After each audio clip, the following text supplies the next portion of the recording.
Happy to have in studio with us Dr. Lumba Mohan, a veteran pediatrician in this country, one of the first Kenyan pediatricians. Thank you so much for being with us today. And we'll talk about that handshake a bit later on in the interview.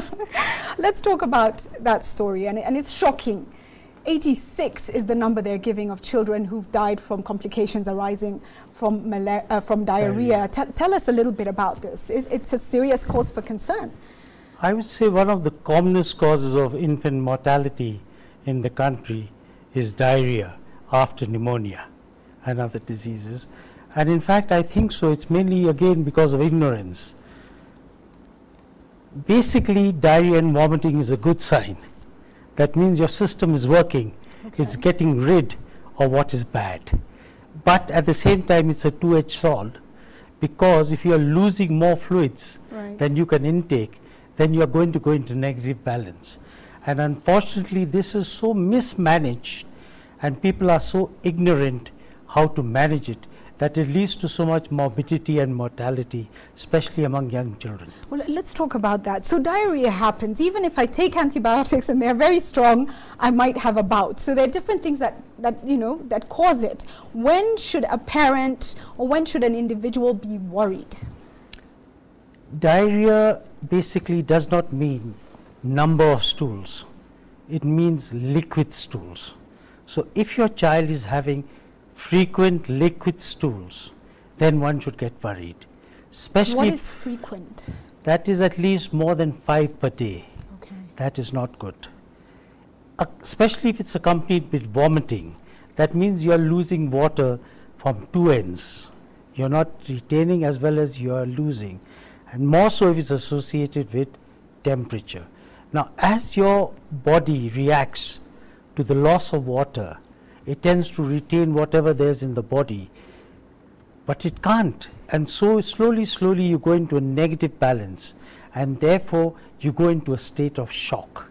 And unfortunately, when you go into a state of shock, your kidneys fail and your other systems fail, and therefore you have the mortality of diarrhea. Well, let's talk about how many days. A parent might see it start and say, oh, well, let's give it a day, we'll give fluids, 2 days. At what point do you say?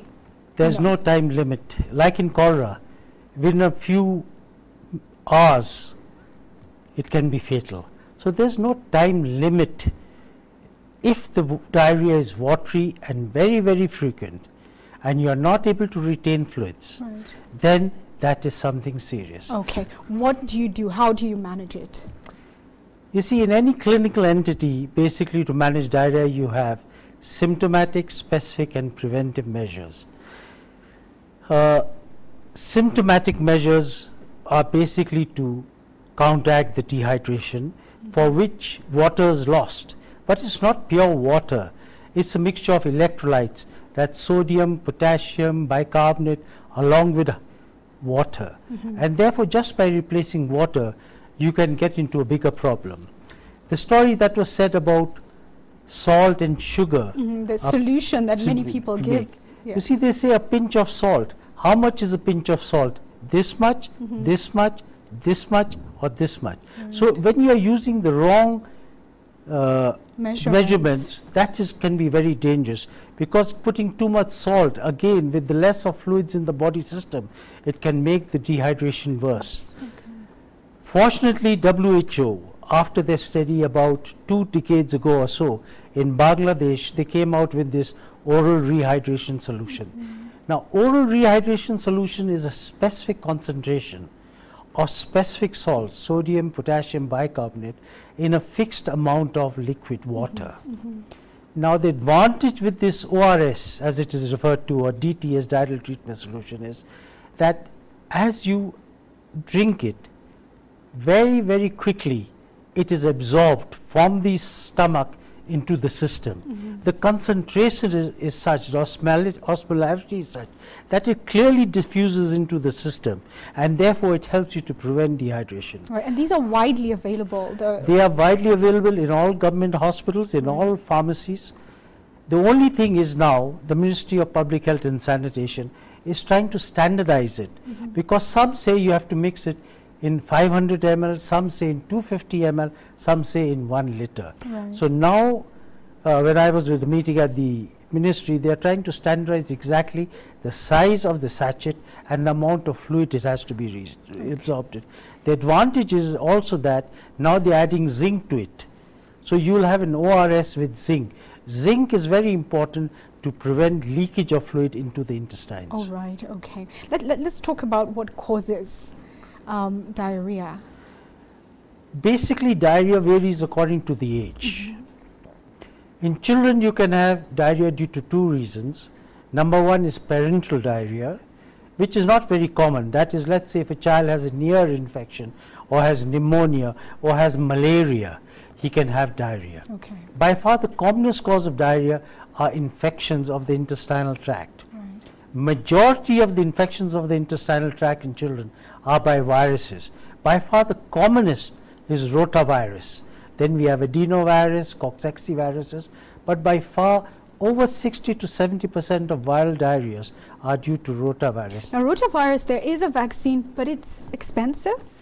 Yes, there's a vaccine, but if it is cost effective, the vaccine that is there by GSK, you have to give 2 doses, and it can be only given between the age of 6 weeks and 6 months. The rotavirus vaccine is not licensed to be given over 6 months, unfortunately. It was more expensive, but slowly as it's being widely used, manufacturing process is being more specialized and quantities are being increased, the price is coming down. It's getting cheaper. Yes. Let's talk about hygiene. We shook hands. Yes, that's very right. Right. Let's talk about the spread, yes, of prevention. Right. Like you said, hygiene. The most important is to wash your hands. It will be very interesting to know how many people who are watching the TV tonight wash their hands before they had dinner.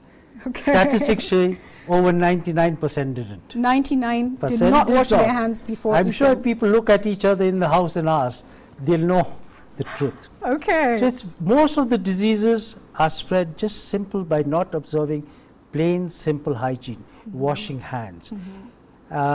You get the infection into the mouth by eating or swallowing something that is infected, and that usually is by way of your hand. So if you don't observe simple hygiene, it's going to cause you more. Okay.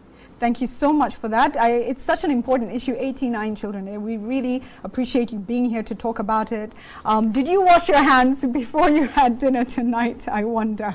But doctor says we should be careful with these things because they are causing a problem and they do lead to infection.